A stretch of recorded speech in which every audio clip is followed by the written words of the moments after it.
ಇನ್ನೊಂದು ಕಾಲ್ ರೆಡಿ ಇದೆ. ಹಲೋ, ನಮಸ್ತೆ. ನಮಸ್ತೆ ಮೇಡಮ್. ಓಕೆ, ಯಾರ ಬಗ್ಗೆ ಕೇಳಬೇಕಾಗಿತ್ತು?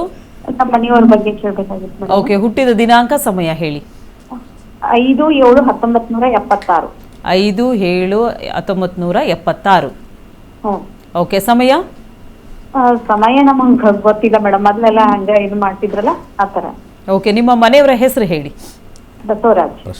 ಓಕೆ, ಹಾಗಿದ್ರೆ ನಿಮಗೆ date of birth time of birth ಗೊತ್ತಿಲ್ಲ ಅನ್ನೋದಾದ್ರೆ ಪ್ರಶ್ನಾಶಾಸ್ತ್ರಕ್ಕೆ ಹೋಗ್ಬೋದು ನೀವು.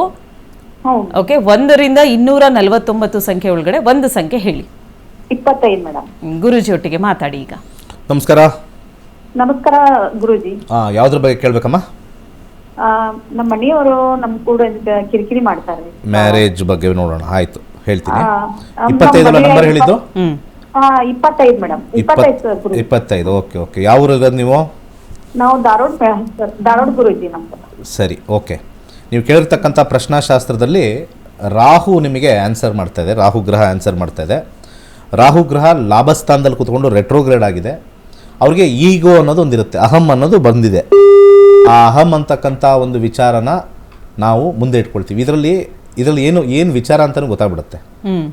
ಇವರಿಬ್ಬರಲ್ಲಿ ಸಮಸ್ಯೆ ಇರೋದೇ ಅಹಂ, ನಾನು ಅಂತಕ್ಕಂಥದ್ದು.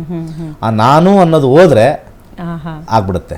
10th ಹೌಸ್ ಡಿನೋಟ್ಸ್ ನಾನು. ಪ್ಲಾನೆಟರಿ ಇಂಟೆಲಿಜೆನ್ಸ್ ಇವರಿಬ್ಬರಲ್ಲಿ ಏನು ನಡೀತಾ ಇದೆ ಅಂತ ಇಟ್ ವಿಲ್ ಇಂಡಿಕೇಟ್. ಅದು ಪರ್ಫೆಕ್ಟ್ ಆಗಿರುತ್ತೆ. ಎಷ್ಟೊಂದು ಏರಿಯಾಸ್ ಇರುತ್ತೆ. ಯಾವ ಏರಿಯಾ ಅಂತ ಅವ್ರನ್ನ ಕೇಳಿದಾಗ ನಮ್ಗೆ ಇನ್ನೂ ಫಾಸ್ಟ್ ಆಗುತ್ತೆ. ನಾವು ಇನ್ನೂ ಸ್ವಲ್ಪ ಒಂದು 2 ಮಿನಿಟ್ಸ್ ಸ್ವಲ್ಪ ಟೈಮ್ ತೊಗೊಂಡ್ರೆ ಯಾವ ಏರಿಯಾದಲ್ಲಿ ಇವ್ರ ಪ್ರಾಬ್ಲಮ್ ಅಂತಲೂ ಹೇಳ್ಬೋದು. ಸಮಯದ ಅಭಾವದಿಂದ ಅವ್ರ ಹತ್ರ ಕ್ವಶನ್ ಕೇಳ್ಬಿಟ್ಟು ಡೈರೆಕ್ಟ್ ಆ ಕ್ವಶನ್ಗೆ ಇಲ್ಲಿ ಆನ್ಸರ್ ಹೇಳ್ಬಿಡುತ್ತೆ. 10ನೇ ಮನೆ ಶನಿ ಬಂದಿರೋದು. 10ನೇ ಮನೆ ಇಲ್ಲಿ ಮೇಜರ್ ಆಗಿ ಮನಸ್ತಾಪಗಳು ಬರ್ತಾ ಇರ್ತಕ್ಕಂಥದ್ದು. ನಾನು ಹೇಳ್ದಂಗೆ ಆಗ್ತಾ ಇಲ್ಲ, ನನ್ನನ್ನು ಮಾತಾಡಿಸ್ಬೇಕು, ಅಥವಾ ನಾನು ನನ್ನಿಂದ, ಈ ಒಂದು ಕಾಂಬಿನೇಷನ್ 10ನೇ ಮನೆ ತೋರಿಸೋದ್ರಿಂದ ಸ್ವಲ್ಪ ಇವರು ಸ್ವಲ್ಪ ಹೆಚ್ಚಾದರೆ ಡಿವೋರ್ಸ್ ಕಾಂಬಿನೇಷನ್ ಹೇಳ್ಬಿಡ್ತಾರೆ. ಡಿವೋರ್ಸ್ ಅಂತಲೂ ಹೇಳ್ಬಿಡ್ತಾರೆ. ನಾನು ಬೇಕಾದ್ರೆ ಕೋರ್ಟ್ಗೆ ಹೋಗ್ತೀನಿ ಅಂತ ಹೇಳ್ಬಿಡ್ತಾರೆ. ಸ್ವಲ್ಪ ಸೈಲೆಂಟ್ ಆಗಿಬಿಟ್ರೆ ಇದು ಕೋರ್ಟ್ಗೆ ಹೋಗಲ್ಲ, ಸಮಾಧಾನದಾಗಿ ಇರ್ಬೋದು. ಇದಕ್ಕೆ ಶನಿಯ ಅಂಶದಲ್ಲಿರೋದ್ರಿಂದ ಎಳ್ಳೆಣ್ಣೆಯನ್ನು ದಾನ ಮಾಡ್ತಾ ಬಂದರೆ ಆ ಗ್ರಹ ಕಮ್ಮಿ ಆಗ್ತಾ ಬರ್ತಾ ಇಂಟೆನ್ಸಿಟಿ. ನಾನು ಅವಾಗಲೇ ಹೇಳಿದ್ನಲ್ಲ ಏನಕ್ಕೆ ದಾನ ಮಾಡಬೇಕು ಅಂತ. ತುಂಬ ಜನ ಒಳ್ಳೇದಕ್ಕೆ ದಾನ ಮಾಡ್ತಾರೆ.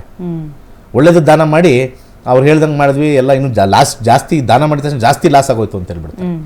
ಸೊ ಇಲ್ಲಿ ಶನಿಗೆ ದಾನ ಮಾಡಿದ್ರೆ ಒಳ್ಳೇದಾಗುತ್ತೆ. ಓಕೆ ಅಮ್ಮ, ಕರೆ ಮಾಡಿದ್ದಕ್ಕಾಗಿ ಧನ್ಯವಾದಗಳು. ನಿಮ್ಮ ಸಮಸ್ಯೆಗೆ ತಕ್ಕಂಥ ಪರಿಹಾರವನ್ನು ಸೂಚಿಸಿದ್ದಾರೆ, ಹಾಗೆ ಒಂದು ದಾನವನ್ನು ಅವರು ಸಜೆಸ್ಟ್ ಮಾಡಿದ್ದಾರೆ. ಸೊ ಇದ್ರ ಬಗ್ಗೆ ಹೆಚ್ಚಿನ ಮಾಹಿತಿ ಬೇಕು ಅಥವಾ ನೇರವಾಗಿ ಬಂದು ಗುರುಗಳನ್ನ ಭೇಟಿ ಆಗಬೇಕು, ಇನ್ನು ನಿಮ್ಮ ಸಮಸ್ಯೆಗಳಿಗೆ ಕೂಲಂಕುಷವಾದಂತಹ ಮಾಹಿತಿ ಬೇಕು ಅನ್ನೋದಾದರೆ ನಿಮ್ಮ ಟಿವಿ ಸ್ಕ್ರೀನ್ ಮೇಲೆ ಒಂದು ನಂಬರ್ನ ನಾವು ಡಿಸ್ಪ್ಲೇ ಮಾಡ್ತಾ ಇದ್ದೀವಿ. ಅದೇ ನಂಬರ್ಗೆ ಕಾಲ್ ಮಾಡಿ ಹೆಚ್ಚಿನ ಮಾಹಿತಿಯನ್ನು ನೀವು ಪಡ್ಕೊಳ್ಬಹುದಾಗಿದೆ.